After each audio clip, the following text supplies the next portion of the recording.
नेपाल दर्पणमा साथी भोजेन्द्र बस्नेतसँगै मदन पौड्यालको नमस्कार। नेपाल दर्पण उज्यालो रेडियो नेटवर्क काठमाडौँमा 90 मेगाहर्जसँगै देशभरिका विभिन्न एफएम स्टेसनहरूबाट तथा मोबाइल एप्लिकेसन र अनलाइनबाट संसारभर एकसाथ प्रसारण भइरहेको छ।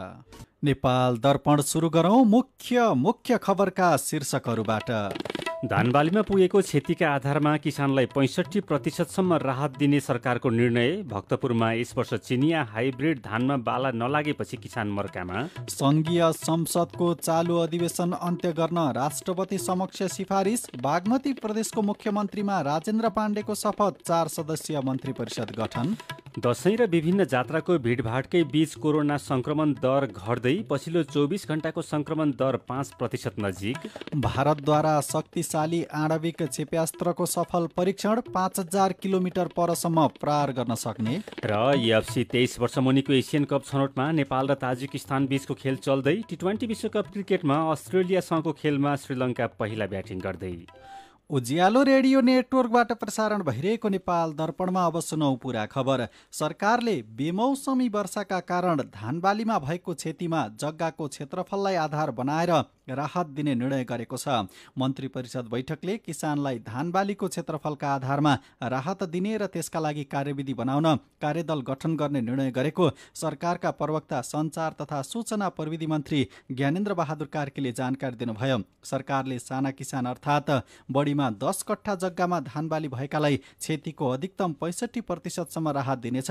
त्यस्तै मध्यम किसान अर्थात् 10 कट्ठादेखि 3 बिघासम्म धानबालीमा क्षति भएकालाई क्षतिको 30% र ठूला किसानलाई क्षतिको अधिकतम 20% राहत उपलब्ध गराउने निर्णय गरेको छ। राहत वितरण गर्ने कार्यविधि बनाउन प्रधानमन्त्री तथा मन्त्री परिषद कार्यालयका सचिवको संयोजकत्वमा कार्यदल बनाइएको छ। कार्यदलले 5 दिनभित्र कार्यविधि बनाई मन्त्री परिषदमा पेश गर्ने सञ्चार मन्त्री कार्कीले जानकारी दिनुभयो। यसैबीच भक्तपुरमा यस वर्ष चिनिया हाइब्रिड धान DY28 मा बाला नलाग्दा उत्पादन शून्य भएको छ। अघिल्लो वर्ष एक रोपनी खेतमा 10 मुरीसम्म धान फलेपछि हौसेका किसानले यो वर्ष त्यही बिउ रोपेका थिए। तर यो वर्ष बाला नै नलागेको र केही बोटमा बाला लागेकोमा त्यसमा पनि भुस मात्रै रहेको किसान सावित्री श्रेष्ठले बताउनुभयो। भक्तपुरको चाँगु नारायण र सूर्यविनायक नगरपालिकामा धेरैजसो किसानले DY28 धान लगाएको पाइएको छ। व्यापारीहरूले अघिल्लो वर्ष भक्तपुरमै उत्पादन भएको DY28 धान बिउका रूपमा बिक्री गरेकोले समस्या आएको हुन सक्ने कृषक समूह महासंघ भक्तपुर जिल्ला अध्यक्ष टेक बहादुर लाखेले बताउनुभयो। धानको बिउ किलोको 850 रुपियाँ पर्ने भएकोले स्थानीय उत्पादनलाई नै व्यापारीहरूले बिउका रूपमा बिक्री गरेको हुन सक्ने भन्दै किसानहरूले छानबिनको माग गरेका छन्।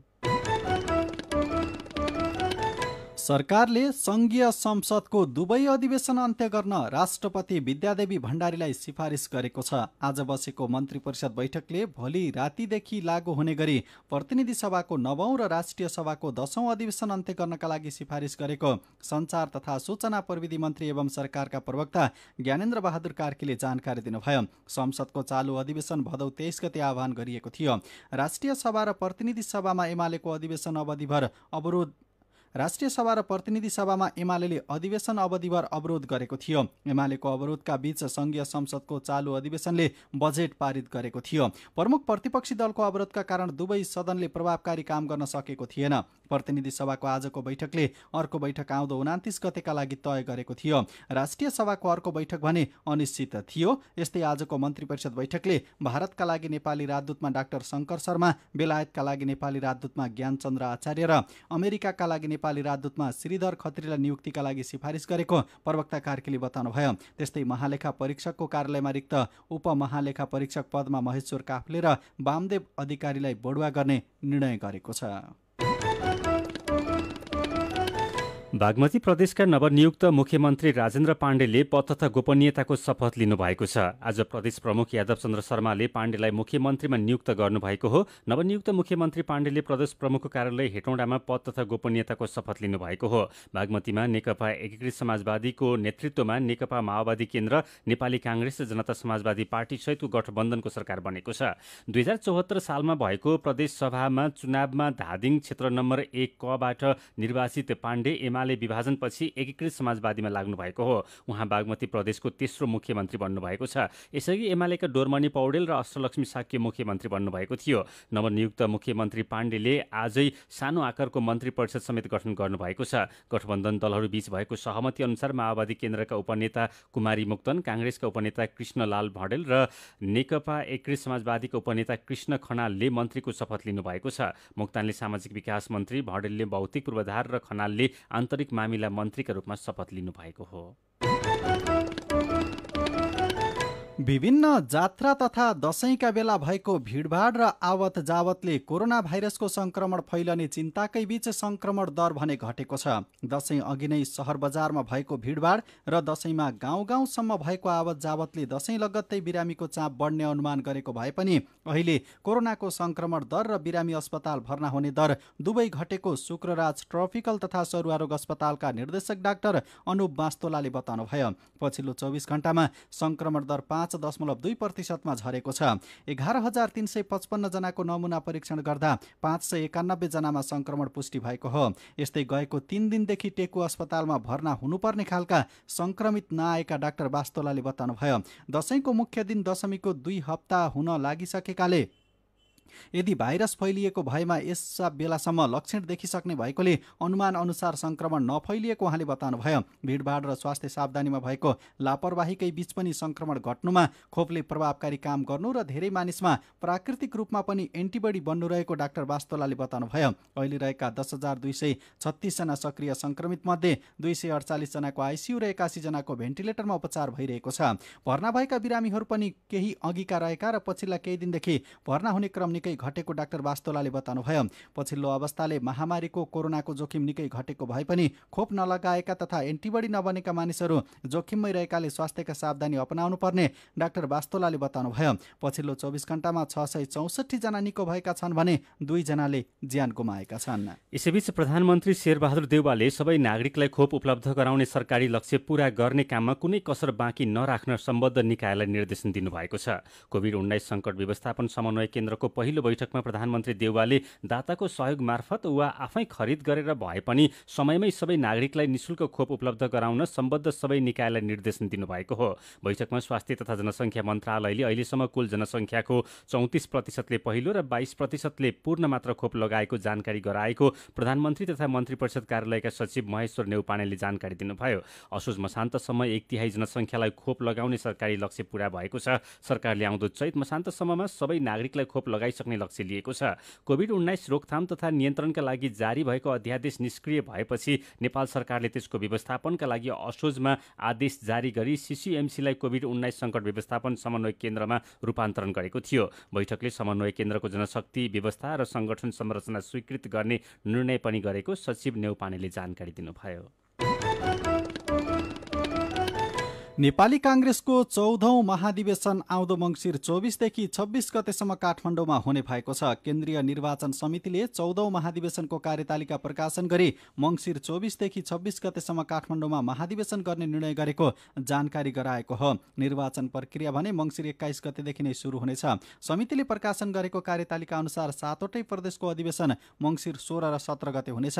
समितिले बाँकी रहेका वडा तथा गाउँनगर र जिल्ला अधिवेशनको कार्यतालिका पनि सार्वजनिक गरेको छ। यसैबीच नेकपा एमाले 10औं राष्ट्रिय महाधिवेशनमा 1536 जना प्रतिनिधि सहभागी हुने बताएको छ। ललितपुरमा रहेको तुलसीराम स्मृति प्रतिष्ठानमा आज बसेको स्थायी कमिटी बैठकले 1536 जना प्रतिनिधिहरू सहभागी गराउने निर्णय गरेको हो। यो निर्णयलाई केन्द्रीय कमिटी बैठकबाट अनुमोदन गराउने पार्टीका प्रवक्ता प्रदीप गेवालीले जानकारी दिनुभयो। उहाँका अनुसार भूगोल कमिटीबाट 1196 जना प्रतिनिधि छानिनेछन्। बाँकी गैर भूगोलबाट 340 जना प्रतिनिधि छानिनेछन्। एमालेको 10औं महाधिवेशन आउँदो मङ्सिर 10 देखि 12 गतेसम्म चितवनमा हुँदैछ। यसैबीच विवेकशील साझा पार्टीका अध्यक्ष रविन्द्र मिश्रले सार्वजनिक गरेको राजनैतिक दस्तावेज केन्द्रीय समिति बैठकले पारित गरेको छ। केन्द्रीय समितिका 2/3 सदस्यको समर्थनमा दस्तावेज पारित भएको हो।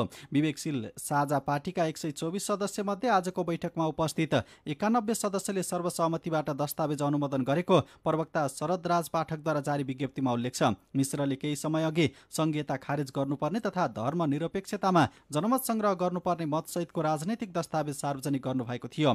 तर दस्तावेजमा संयोजक मिलन पाण्डे समूह सुरुदेखि नै पनि असन्तुष्ट थियो। आज संस्थापन पक्षले पार्टीको केन्द्रीय समिति बैठक बोलाएर अध्यक्ष मिश्रको दस्तावेज पारित गरे लगत्तै भोलि असन्तुष्ट पक्षको बैठक बस्ने भएको छ।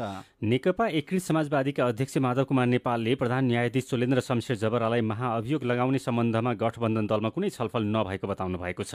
धनगढीमा भएको पत्रकार सम्मेलनमा अध्यक्ष नेपालले आफू निरन्तर काठमाडौँ बाहिर रहेको र नेताहरू पनि व्यस्त रहेका कारण 5 दलको बैठक समेत बस्न नसकेको उल्लेख गर्नुभयो। अध्यक्ष नेपालले एमाले अध्यक्ष केपी शर्मा ओलीले न्यायपालिकामाथि अनावश्यक लान्छना लगाउने काम गर्दै आउनु भएको आरोप लगाउनुभयो। सीधा कुरा प्रश्न विचार यो हो। उज्यालो रेडियो नेटवर्क काठमाडौँमा 90 मेगाहर्ज, नेपाल दर्पणमा कुराकानीसँगै खबरको सिलसिला बाँकी नै छ, सुन्दै गर्नुहोला। तपाईँ अहिले रेडियो, मोबाइल एप्लिकेसन र अनलाइनबाट प्रसारण भइरहेको उज्यालो रेडियो नेटवर्कको नेपाल दर्पण सुन्दै हुनुहुन्छ। यतिन्जेल हामीले धानबालीमा पुगेको क्षतिका आधारमा किसानलाई 65% राहत दिने सरकारको निर्णय, भक्तपुरमा यस वर्ष चिनिया हाइब्रिड धानमा बाला नलागेपछि किसान मर्कामा, संघीय संसदको चालु अधिवेशन अन्त्य गर्न राष्ट्रपति समक्ष सिफारिस, बागमती प्रदेशको मुख्यमन्त्रीमा राजेन्द्र पाण्डेको शपथ, 4 सदस्यीय मन्त्री परिषद गठन, दशैं र विभिन्न जात्राको भिडभाडकै बीच कोरोना संक्रमण दर घट्दै लगायतका खबर प्रस्तुत गर्यौं। नेपाल दर्पणमा अब बाँकी खबर। नेपाल दूरसञ्चार प्राधिकरणले कार्तिक मसान्तभित्र पोल भाडा सम्झौता गर्न इन्टरनेट सेवा प्रदायक संस्थालाई निर्देशन दिएको छ। प्राधिकरणले सूचना प्रकाशन गरेर नेपाल विद्युत प्राधिकरणसँग पोल भाडा सम्झौता गर्न निर्देशन दिएको हो। विद्युत प्राधिकरणले बक्यौता रकम भुक्तानी गरी पोल भाडा सम्झौता गर्न सेवा प्रदायक कम्पनीलाई गएको असोज 15 गतेसम्मको समय दिएको थियो। प्राधिकरणले दिएको समयमा सेवा प्रदायक कम्पनीले बक्यौता रकम भुक्तानी नगरेपछि गएको असोज 17 गते काठमाडौँ उपत्यका लगायतका जिल्लामा इन्टरनेटको तार काटिएको थियो। यता इन्टरनेट सेवा प्रदायक कम्पनीले भने प्राधिकरणले आफू खुसी पोलको भाडा बढाएको भन्दै बढेको भाडा भुक्तानी नगर्ने अडान राख्दै आएका छन्। सेवा प्रदायकले बक्यौता रकम र नयाँ सम्झौता नगर्ने अडान राख्दै आएकोमा नियामक निकायको रूपमा रहेको दूरसञ्चार प्राधिकरणले कार्तिक मसान्तभित्र सम्झौता गरिसक्न निर्देशन दिएको हो। प्राधिकरणको तथ्याङ्क अनुसार इन्टरनेट सेवा प्रदायक कम्पनीले 7 करोड 7 लाख बढी बक्यौता रकम भुक्तानी गर्न बाँकी छ। आउँदो मङ्सिरको उपयोगदेखि बिजुलीको महसुलमा छुट हुने भएको छ। विद्युत नियमन आयोगको सिफारिस अनुसार नेपाल विद्युत प्राधिकरणले विद्युत शुल्कमा विभिन्न छुटसहित नयाँ महसुल दर लागू गर्न लागेको हो। साथी जानुका दुवाडीले नेपाल विद्युत प्राधिकरणका प्रवक्ता सुरेश बहादुर भट्टराईलाई पछिल्लो पटक निर्धारण गरिएको महसुल दरले बढी कसलाई फाइदा पुग्यो भनेर सोध्नु भएको छ। 20 युनिटसम्म राज्यले फ्री दिने भनेर विद्युत नियमन आयोगले अहिले निर्णय गरिसकेको अवस्थामा हैन 20 युनिटसम्म कन्जम्सन गर्ने 5 एम्पियरको हाम्रो मिटर स्वीकृति लिएर गर्ने ग्राहकहरूलाई चाहिँ अब सबभन्दा बढी प्रत्यक्ष फाइदा हुन्छ। अरूको लागि पनि विभिन्न खालका सहुलियतहरू यहाँहरूले तोक्नु भएको छ, त्यो पाउनको लागि के गर्नुपर्छ?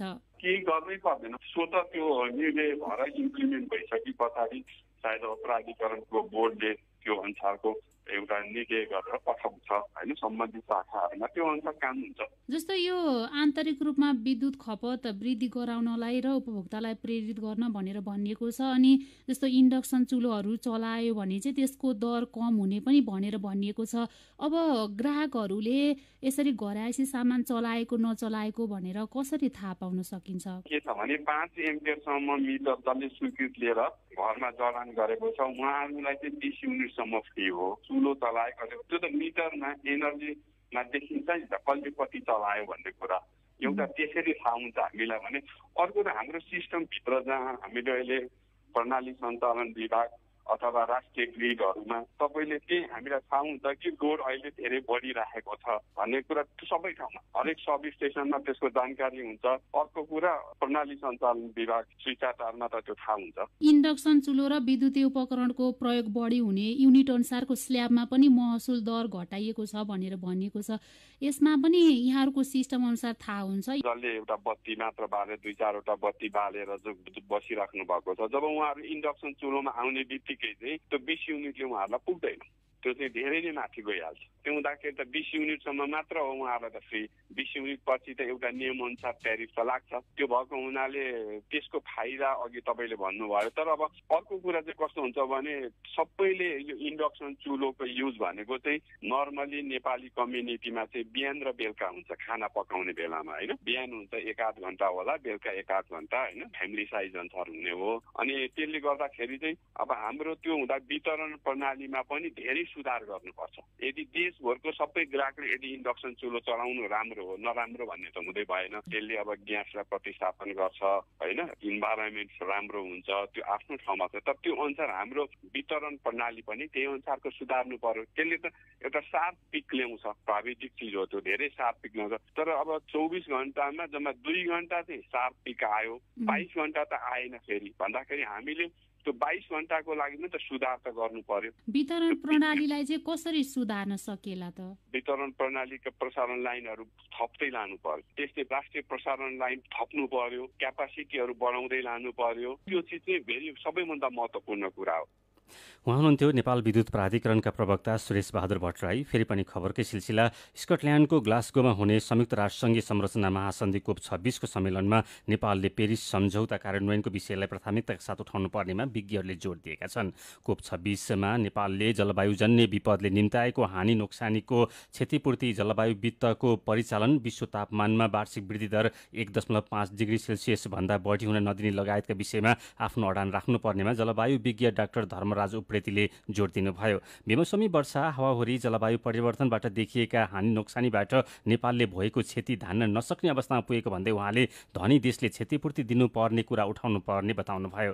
जलवायु विज्ञ उप्रेतीले जलवायु परिवर्तनको कारणले बितेका 10 वर्षमा नेपालमा 8 लाख संरचना ध्वस्त भएको र झण्डै 40 अर्ब रुपियाँको नोक्सानी भएको बताउनुभयो। पेरिस सम्झौता अनुसार औद्योगिक देशहरूले सन् 2020 देखि विकासोन्मुख देशहरूलाई हरेक वर्ष 100 अर्ब हाराहारीको रकम सहयोग गर्ने प्रतिबद्धता जनाएका थिए। कार्बन उत्सर्जनलाई 45% झार्ने र जलवायुजन्य हानि नोक्सानीको क्षतिपूर्तिका लागि जलवायु वित्तको व्यवस्था गरी विकासोन्मुख देशलाई नोक्सानी बापतको रकम उपलब्ध गराउने सहमति जनाएका भए पनि धेरै देशले आफ्नो प्रतिबद्धता कार्यान्वयन नगरेका विज्ञ उप्रेतीको भनाइ छ। आउँदो 14 देखि 26 गतेसम्म हुने COP 26 मा नेपालको तर्फबाट प्रधानमन्त्री शेरबहादुर देउवाको नेतृत्वमा विज्ञ सहितको टोली सहभागी हुँदैछ। ताप्लेजुङको फतलाङलुङ गाउँपालिकामा आलु उत्पादन वृद्धि भएको छ। गएको वर्ष उत्पादन घटेर निराश भएका कृषक यस वर्ष उत्पादनमा सुधार आएसँगै उत्साहित भएका छन्। फतलाङलुङ 6 मा पेमा शेर्पाले यो वर्ष आलु उत्पादन गएको वर्षको भन्दा दोब्बरभन्दा बढी भएको बताउनुभयो। हिमाली क्षेत्र भएकाले याङ र घुन्सामा अरू खेतीपाती हुँदैन। ती क्षेत्रमा उत्पादन भएको आलु मङ्सिरको तेस्रो हप्तादेखि याक मार्फत ढुवानी गरेर चिनेसम्म पुर्याउने गर्छन्। आलु बिउका लागि तल्लो क्षेत्रका समुदायले कोदो, मकै लगायतका अन्न बोकेर 2-4 दिन पैदल यात्रा गरेर आलु व्यापारिक केन्द्र याङमाको चेनेमा पुग्ने गर्छन्। एक पाथी अन्नमा 2 पाथी आलु साट्ने चलन छ। सीधा कुरा प्रश्न विचार यो हो उज्यालो रेडियो नेटवर्क काठमाडौँमा 90 मेगाहर्ज, नेपाल दर्पणमा मेरो पनि भन्नु छ सँगै खबरको सिलसिला बाँकी नै छ, सुन्दै गर्नुहोला। विभिन्न रेडियो स्टेशनबाट मेचीदेखि महाकालीसम्म र मोबाइल एप्लिकेसन तथा अनलाइनबाट संसारभरि एकसाथ प्रसारण भइरहेको नेपाल दर्पणमा तपाईँलाई फेरि स्वागत छ। अब बाँकी खबर। शेयर बजार परिसूचक नेप्से आज 13 अङ्कले बढेको छ। नेप्से 13.04 अङ्कले बढेर 2782.16 बिन्दुमा पुगेको छ। आज 222 कम्पनीका 92,36,000 किता शेयर 5 अर्ब 39 करोड रुपियाँमा कारोबार भएको छ। यसैबीच यो हप्ताभरि नै शेयर बजार बढेको छ। गएको बिहिबार 14 अङ्कले घटेर 2556 अङ्कमा झरेको नेप्से त्यसपछि गएको आइतबारदेखि लगातार 5 दिन बढ्दा 2782 बिन्दुमा पुगेको हो। यो हप्ता कारोबार रकममा पनि सुधार भएको छ। गएको हप्तासम्म कारोबार रकम 3 अर्ब पनि पुग्न नसकेकोमा यो हप्ता कारोबार रकम 5-6 अर्ब रुपियाँसम्म पुगेको छ। यातायात व्यवस्था विभागको सवारी चालक अनुमति पत्र ड्राइभिङ लाइसेन्सको आवेदन सिस्टम बन्द भएको छ। एकैपटक धेरैले फारम भरेका कारण अनलाइन आवेदन प्रणालीमा समस्या भएकोले मर्मतका लागि भन्दै विभागले आजदेखि बन्द गरेको हो। लाइसेन्स आवेदन खुलेसँगै झण्डै 9-10 लाखले एकैचोटि फारम भर्ने प्रयास गर्दा सर्भर पूर्ण रूपमा बन्द भएको विभागका सूचना अधिकारी लोकनाथ भुसालले जानकारी दिनुभयो। उहाँका अनुसार मर्मतको काम सुरु भइसकेको छ। मर्मतपछि छिट्टै आवेदन खुल्ला हुनेछ।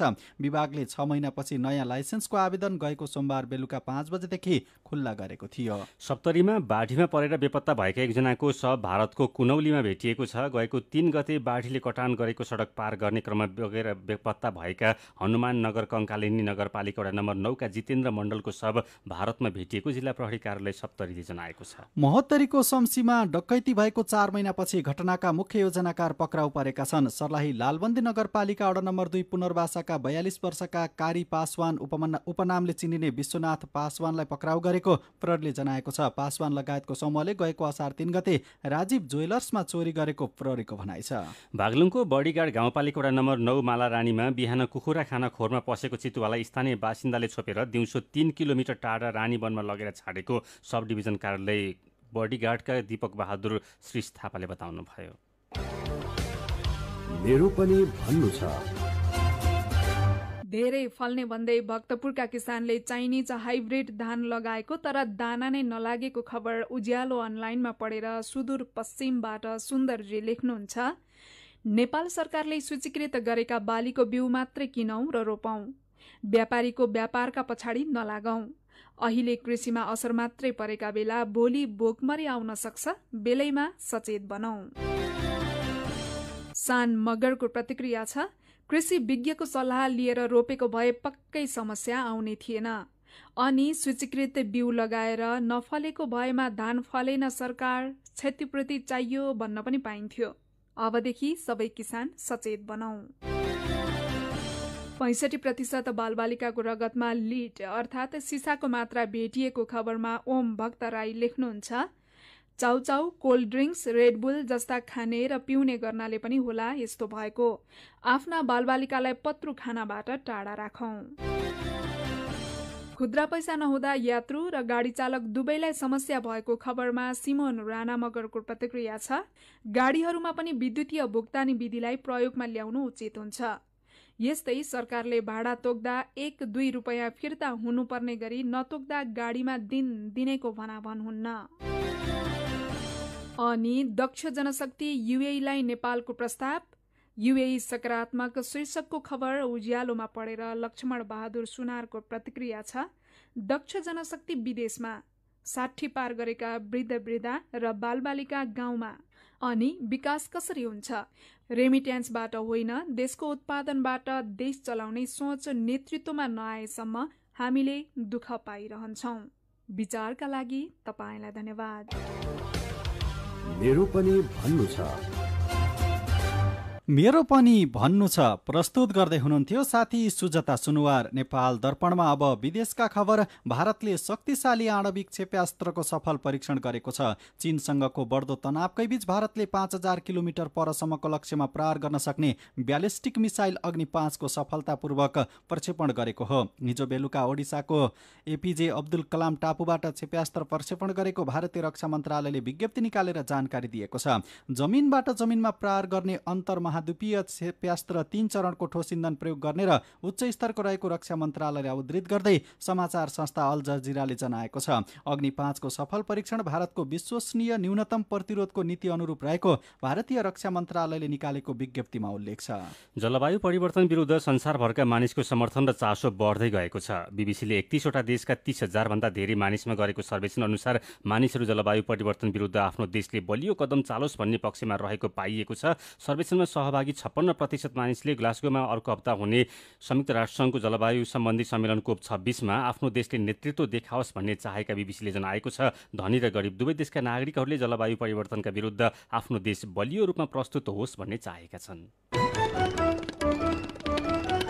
अब खेल खबर। एएफसी 23 वर्ष मुनिको एसियन कप छनौटमा अहिले नेपाल र ताजिकिस्तान खेलिरहेका छन्। नेपालले दोस्रो खेलमा आज घरेलु टोली ताजिकिस्तानसँग खेलेको हो। रिपब्लिकन सेन्ट्रल मैदानमा खेल चलिरहेको छ। नेपाल पहिलो खेलमा इरानसँग 4-0 गोल अन्तरले पराजित भएको थियो। त्यस्तै पहिलो खेलमा ताजिकिस्तानले लेबनानलाई हराएको थियो। नेपालले आउँदो आइतबार लेबनानसँग खेल्नेछ।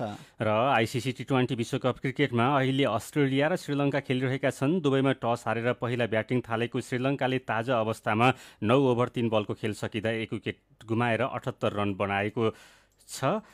सुपर 12 को पहिलो खेलमा श्रीलङ्काले बङ्गलादेशलाई 5 विकेटले हराएको थियो। यस्तै अस्ट्रेलियाले दक्षिण अफ्रिकालाई 5 विकेटले नै हराएको थियो।